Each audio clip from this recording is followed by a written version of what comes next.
Hoje eu tô de verde para lembrar que em 1996 a Imperatriz Leopoldinense levou das guerras napoleônicas a independência do Brasil para a Marquês de Sapucaí. E mais que isso, fez nevar na avenida. Meu amigo, puxa uma cadeira, senta aí nesse bar da ilusão. Vamos bater um papo.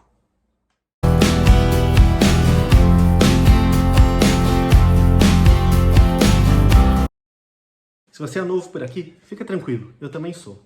A ideia é bater um papo descontraído, sem edição, sem grandes cenários, sem grandes roteiros. Um papo como a gente conversa mesmo na mesa do bar. Uma boa conversa, quem sabe uma cervejinha. E para começar esse canal, a gente vai desenvolver uma série em que a gente vai pegar alguns dos grandes sambas enredo da história e vai analisar o que o compositor quis dizer, qual foi a visão do carnavalesco, destrinchar alguns dos versos desses grandes sambas. Para quem não está muito acostumado com o termo, a primeira pergunta é, afinal, o que é um samba enredo? Bom, o samba ele surge no Brasil no final do século XIX e começo do século XX. No começo ele é proibido, ele é caso de prisão, mas ao pouco ele vai ganhando popularidade.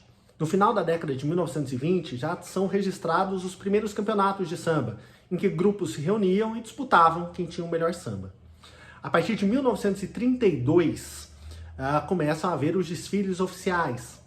Mas o samba estava longe de ser o protagonista do carnaval. Nessa época, quem tinha destaque eram os ranchos e as sociedades carnavalescas. As primeiras escolas de samba desfilaram de forma precária, num desfile de 13 minutos, num lugar muito menos nobre. Ao final da década de 30, Getúlio Vargas incumbe a Villa-Lobos que ele reestruture o carnaval brasileiro. Getúlio Vargas, que nessa época comanda o Estado Novo, quer fazer do samba a cara do Brasil. Quer fazer do samba um produto de exportação, um produto para atrair turistas. E é nesse momento que o samba começa a ganhar o protagonismo que ele tem hoje como música popular brasileira. De lá para cá, muito se evoluiu, muito se desenvolveu, até que a gente chegasse aos modelos de escola e de desfile de escolas de samba que a gente tem hoje. Bom, mas e o samba enredo nisso tudo? Bom, hoje em dia, quando a escola começa a planejar o carnaval do ano seguinte, a primeira incumbência do carnavalesco é pensar exatamente qual o enredo que a escola vai tratar. Ou seja, do que ela vai estar falando, qual a história que ela vai contar, qual o tema que ela vai trazer para a avenida. Esse é chamado de enredo. É em cima desse enredo que a escola vai desenhar seus carros, que vai desenhar suas fantasias, que vai definir a forma que vai ser o desfile, que vai definir a coreografia da comissão de frente, e é inclusive em cima desse enredo que os compositores vão escrever e musicar o samba enredo. Chama samba enredo justamente porque ele vem contando o enredo da escola.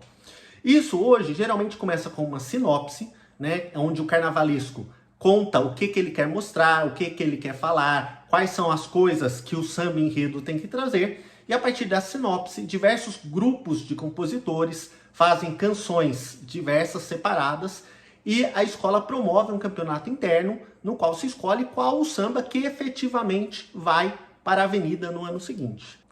E o que conta nesse campeonato? Conta qual o samba que levanta mais a plateia, qual o samba que vai soar melhor com o desfile da escola e, claro, qual o samba que melhor está contando esse enredo que a escola vai trazer. O samba tem que estar casando com os carros, com as fantasias, com as alegorias, né? Assim, portanto, o samba enredo é uma parte importante do desfile que a escola vai fazer.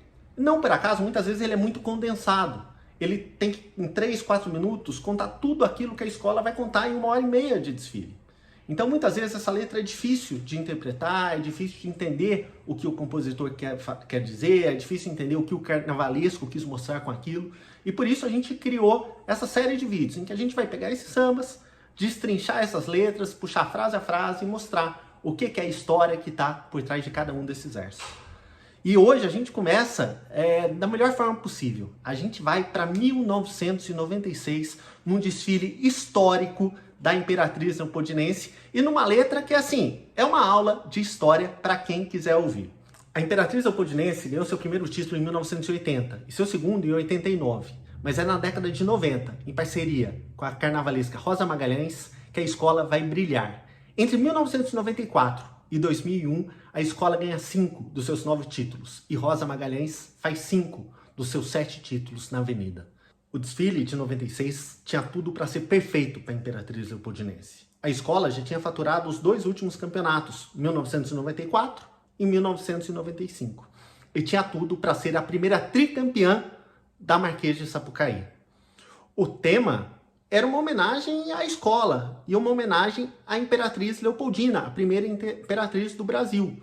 Mas o enredo, o desfile, já tinha começado a ser pensado 2 anos antes, a pedido do governo da Áustria. Naquela época, a Áustria estava comemorando 1000 anos do Império Austríaco. E o tema foi uma encomenda do governo austríaco para a escola. Rosa Magalhães, inclusive, viajou para a Áustria a convite do governo austríaco, se hospedou em palácios, andou em carruagem, teve acesso às cartas que Leopoldina escrevia para a família, que inclusive ajudaram muito na composição do samba e ajudam muito a gente a conhecer a nossa própria história. A escola vinha com tudo para o tricampeonato. Bateu na trave, pegou o 2º lugar, perdendo para a Mocidade também num desfile incrível.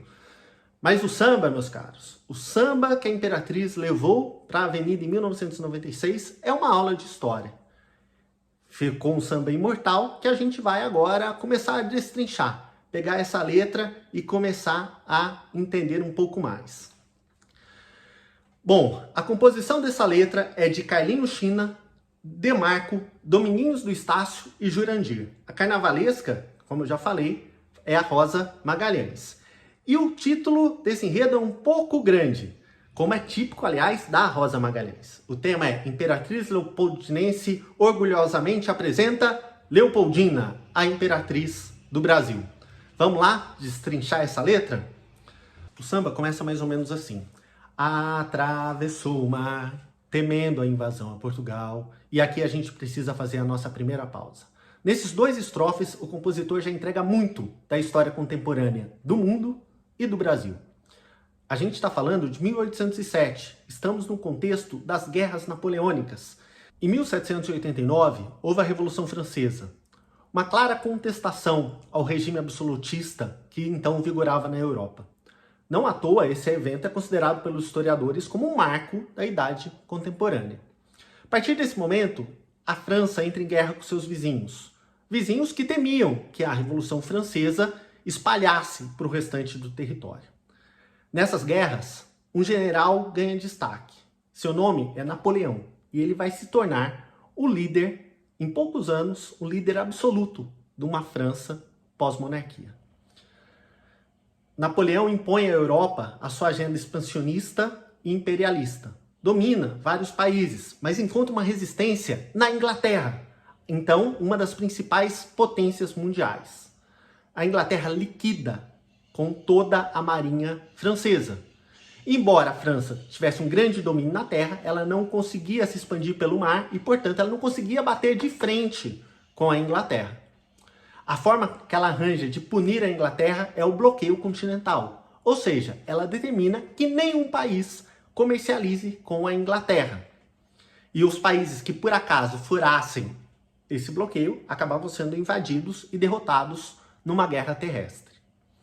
Ocorre que a Inglaterra, nessa época, também era uma potência e estava passando pela Revolução Industrial, criando um monte de bens que precisavam ser vendidos. Ficar sem comércio, ficar impedida de comercializar para a Inglaterra era muito ruim. Ocorre que Portugal tinha relações muito profundas com a Inglaterra e nesse momento o país se vê encurralado entre 2 potências. De um lado a Inglaterra, um parceiro muito importante, muito antigo, e do outro Napoleão, que ameaça invadir Portugal caso ele continue comercializando com a Inglaterra.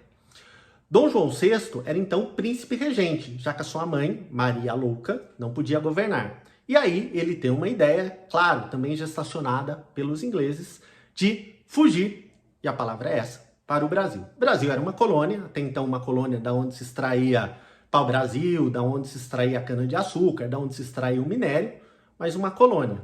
E nesse momento, Dom João resolve pegar toda a sua família e mudar para o Brasil. Eles partem da Europa em 29 de novembro de 1807, mas só vão desembarcar no Rio de Janeiro mesmo no ano seguinte, em 1808. A gente fala disso como a vinda da família real para o Brasil, mas não pensem vocês que eles vieram com pai, mamãe, filhinho, vovó, 2 cachorros e um papagaio. Na verdade, entre 10 e 15 mil portugueses vieram juntos com a família real para o Brasil. Eu estou falando de funcionários, eu estou falando de burocratas, eu estou falando da nobreza, e eu estou falando de outras pessoas que simplesmente olharam e falaram, gente, se os reis estão fugindo, quem sou eu para ficar nesse país? Entre 10 e 15 mil pessoas desembarcam no Rio de Janeiro, numa cidade que em absoluto não estava preparado para receber nem aquele contingente de pessoas, nem toda a atividade administrativa de um império. Tiveram que desapropriar casas, palacetes, arranjar espaço para comportar a estrutura administrativa do Estado. Isso também é retratado na música, mas em uma única frase: desembarcando aqui toda a família real. E aí a música dá o primeiro salto. Ela fala: o tempo passou. Dom Pedro precisava se casar e foi na Áustria a escolhida, Carolina Josefa Leopoldina.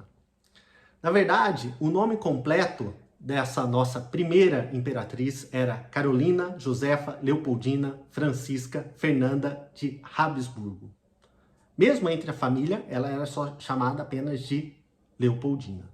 Aqui a música continua ainda em versos que merecem a nossa explicação. Clareia Viena no raro espetáculo de cor. Pela vontade do rei, Marialva, o Marquês, a Europa deslumbrou. Bom, Marquês de Marialva é um título de nobreza e que, portanto, passa de pai para filho. O Marquês de Marialva, que a música se refere, na verdade é o sexto Marquês de Marialva. Ele era um nobre, era um militar português e foi embaixador de Portugal na França. Dom João VI incumbe o Marquês de Marialva de achar um casamento para Dom Pedro I. Nessa época, os casamentos na realeza eram casamentos políticos, para manter as relações familiares e para manter a realeza. Lembrem-se que já tínhamos passado pela Revolução Francesa e havia uma clara contestação em toda a Europa contra todo governo absolutista. Esse casamento era importante, muito importante do ponto de vista político. Bom, e como era vista a família real portuguesa nesse momento dentro de Portugal? Bom, era uma família que havia fugido do seu país e se refugiado numa colônia. Verdade que aqui chegando, essa colônia foi alçada a Reino Unido, a Portugal e Algarves, um negócio de que a música em absoluto não fala. Mas havia nesse momento uma grave desconfiança com relação à família real portuguesa. Portugal já não era mais rico como antigamente. Essa família morava muito longe, num país exótico e desconhecido. Se hoje a Europa é longe pra caramba, imagino que não era para um europeu, né, no início do século XIX, imaginar o Brasil, que estava meses distantes por navegação. Por isso, quando o Marquês de Marialva recebe essa missão, ele entende que ele precisa impressionar. E é isso que ele faz. Ele realiza um verdadeiro espetáculo de cor em Viena. Ele entra na cidade com 41 carruagens, cada uma puxada por 6 cavalos brancos. Algumas carruagens foram feitas exclusivamente para esse evento. E a música continua. Viena clareia, o noivado se realizou. Diamantes são presentes junto a um rico medalhão, que fascina Leopoldina, que casa por procuração. Vamos entender? Diamantes são presentes faz uma referência aos 117 diamantes brasileiros que Marquês de Marialva levou para o corpo diplomático de Viena. Distribuiu esses diamantes, assim como distribuiu ouro e outras pedras preciosas vindas do Brasil. O medalhão, que a música fala, é um presente para Leopoldina. Naquela época, antes do WhatsApp, não dava para mandar foto para alguém. O que você mandava era um medalhão de cerâmica em que o artista havia desenhado o seu rosto. E esse medalhão, ele estava todo incrustado de diamantes e ele encanta Leopoldina. Não tanto pela foto, mas mais pelos diamantes. E não que Leopoldina fosse fútil ou estivesse sendo comprada pelos diamantes. Lembrem-se que Leopoldina era, nessa época, dos Habsburgos de Viena, um dos impérios mais fortes de então.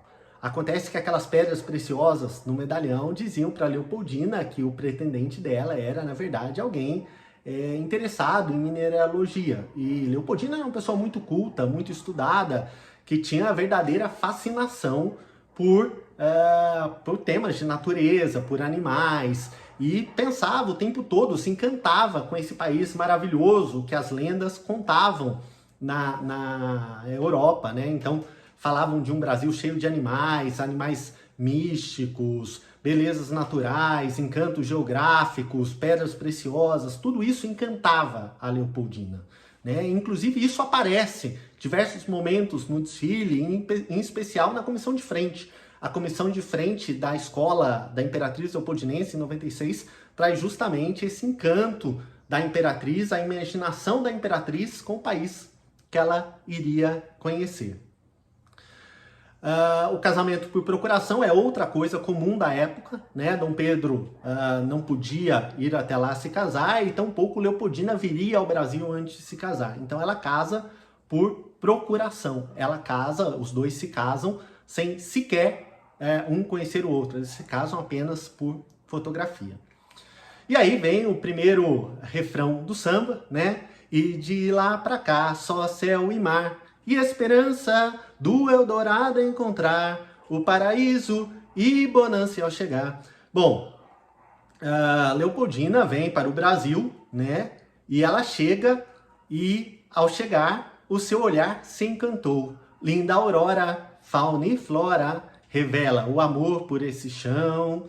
Bom, de fato, a Leopoldina, a hora que ela chega no Brasil, ela se encanta, né? Com esse país lindo, com esse país cheio de animais que ela não conhecia, com uma natureza exótica, mas ela cai numa corte que ela sempre soube não era como era a corte dos Habsburgos em Viena. É uma corte muito mais humilde, muito mais simples, muito mais pobre e com costumes muito menos nobres. Ela era criticada dentro da corte porque ela lia. Era talvez a única pessoa de toda a corte que lia, uma pessoa instruída muito acima da instrução que tinha Dom Pedro. Bom, mesmo assim, ela se encanta com o país. A recepção dela, e daí isso é um fato histórico interessante, a recepção dela foi feita por Debré. Debré era um francês, era pintor, desenhista e professor francês. Ele integra a missão artística francesa no Brasil e depois ele acaba fundando a Academia Imperial de Belas Artes. Então é um dos primeiros artistas a retratar a natureza brasileira, né? E ele fica encarregado de fazer essa recepção, a Leopoldina, e não por acaso ela já se encanta com o país desde a sua recepção. Né? Ainda uma coisa interessante de se falar de Debré nesse contexto é que ele ajudou a concepção da primeira bandeira do Brasil, né? E essa bandeira, ela já traz o verde e o amarelo, que estão presentes na nossa bandeira até hoje, e ela traz essas duas cores por um motivo muito simples, né? O amarelo representa a casa dos Habsburgos, ou seja, a família da Imperatriz Leopoldina, e o verde representa a família dos Braganças, que é a família de Dom Pedro, né? Essas duas cores, elas vão ser ressignificadas a hora que o Brasil proclama a sua república, muitos anos depois, mas elas estão presentes desde o primeiro rascunho da nossa bandeira, principalmente por influência de Debré. Bom, a gente sabe muito da história de Leopoldina, né, porque ela escreveu muitas cartas o tempo todo para a família dela, né, e cartas a que Rosa Magalhães teve acesso. Então, de fato, a Imperatriz traz um desfile muito rico e muito pesquisado para Marquês do Sapucaí, né? Daí, né, curiosidades, ela mandava peças para o pai dela, né, para Francisco I da Áustria. Ela mandava peças da mineralogia brasileira, peças dos povos indígenas brasileiros. E como no Brasil, nessa época, não se tinha o mesmo cuidado, acaba que a gente hoje tem uma coleção riquíssima de artefatos indígenas brasileiros na Áustria e não aqui, né? Bom, e aqui tem para mim um dos dois únicos defeitos que eu vejo nessa música. Ela dá um salto muito grande na nossa história, porque ela está contando de Leopoldina que chega e que revela o amor por esse chão, e depois já diz, e a Pedro impele em carta independência para a nossa nação. Bom, tem um salto gigantesco aqui, porque depois que Leopoldina chega, as cortes exigem que Dom João VI retorne a Portugal. E Dom João VI retorna, mas deixa no Brasil o Dom Pedro I como, então, príncipe regente. Mas o cenário já está um pouco desenhado nesse momento, e até Dom João chega e avisa a Dom Pedro, fala, olha, eu voltando, talvez o Brasil não aguente mais sua condição de dependência de Portugal, e queira fazer a independência. Então, se você achar que isso vai acontecer, faça você a independência, não deixe que outras pessoas façam. Bom, esse momento marca uma diferença gritante entre o que aconteceu no Brasil e o que aconteceu no restante da América Latina. O restante da América Latina teve colonização espanhola e a família real da Espanha nunca pisou nessa América espanhola. Conclusão é que quando há os movimentos de independência, a América espanhola se fragmenta e os países impõem repúblicas, a criação de repúblicas. Como a família real portuguesa vem para o Brasil, ela consegue manter essa união desse país e mais do que isso, ela permite que depois da independência o país continue unido e embora independente, sob a tutela de um governante que na verdade havia nascido em Portugal. Então a música pula por isso, né? A música pula por essa volta de Dom João à Europa, e ela pula por outros momentos, como o Dia do Fico e como a pressão que as cortes portuguesas estavam fazendo para que ele, Dom Pedro I, também regressasse a Portugal. Bom, nesse momento retratado na música, Dom Pedro estava em São Paulo, onde ele havia ido combater a uma rebelião provincial. Era setembro de 1822 e ele recebe duas cartas, uma da Imperatriz Leopoldina e outra de José Bonifácio. E os dois contam que as cortes portuguesas escreveram exigindo a volta imediata de Dom Pedro I para Portugal. A bem da verdade, as cortes portuguesas nunca tiveram muito respeito com Dom Pedro. Chamavam ele de imperadorzinho, rapazinho, né, numa postura sempre muito debochada, né? Isso vem o irritando profundamente. E esse momento ele entende que é uma cartada final e a Leopoldina pede a ele em carta que ele faça a independência do Brasil. E daí a gente vem aquele momento histórico, né, do independência ou morte. A gente sabe que não é bem assim. Eu vou deixar aqui embaixo um podcast que comenta um pouco mais esse momento da independência. Mas o fato é que nesse momento há sim alguma decisão de que o país se tornaria independente. Para mim aqui tem um grande erro dessa música, porque a história da Imperatriz Leopoldina é muito maior do que isso. Na música, ela impele em carta que Dom Pedro faça a independência.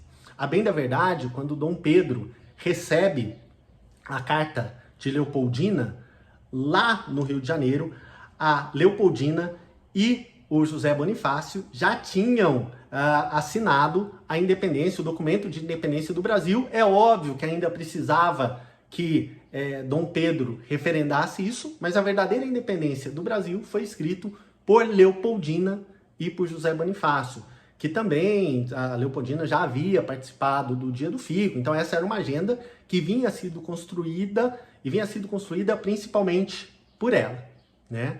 Então para mim esse foi um erro do samba, a hora que ele não traz, ele poderia ter trazido uma importância muito maior para a Leopoldina, como de fato historicamente ela teve. A história a partir daí já não é tão bacana, o samba praticamente termina aí, mas Leopoldina tem um fim um pouco mais triste. Dias antes da independência, Dom Pedro havia conhecido Domitila, que vai ser sua amante, e uma amante que ele não preocupa em esconder. Inclusive ele vai ter um filho com ela, assim como tem filho com outras amantes, assim como mantém outras amantes, e nunca se preocupando em esconder isso, né? Isso causa uma profunda tristeza em Leopoldina. Eles têm algumas brigas, me parece que em alguma dessas brigas, inclusive, teriam chegado às vias de fato. Fato é que Leopoldina vai ter o Dom Pedro II em 1825, mas ela morre pouco tempo depois, em 1827, e como eu disse, né, ela escrevia muitas cartas para a Europa, e nessas cartas ela não se furta em dizer que ela estava morrendo de desgosto pelo descaso que o marido dela tinha com ela e pelas tristezas que ela vivia no Brasil, embora fosse um país pelo qual ela tenha se apaixonado. Não à toa, a Imperatriz Leopoldinense é muitas vezes referida como a Imperatriz Infeliz. Mas convenhamos, isso ia pegar muito mal no samba, então o samba termina um pouco mais pra cima, com o segundo refrão, que joga pra galera, que é pra levantar a arquibancada mesmo. Ele fala, lá vem raiz, a Leopoldina é imperatriz, é carnaval, é samba verdadeiro, eu me orgulho de ser brasileiro. E com isso termina a nossa música, termina a nossa análise dessa letra, que, de novo, é uma letra belíssima, uma aula de história e que faz jus ao desfile que a Imperatriz mostrou naquele ano, né? A Imperatriz perde para a Mocidade, uma decisão justa, né? Mas assim, por muito pouco, porque o desfile da Imperatriz foi impecável, né? A história brasileira, depois Dom Pedro se arrepende, acaba largando a amante, porque ele percebe que ele fez muito mal para a esposa dele. Ele tem que voltar a Portugal e deixa Dom Pedro II, né, que vai ser o imperador que por mais tempo vai reger o nosso país.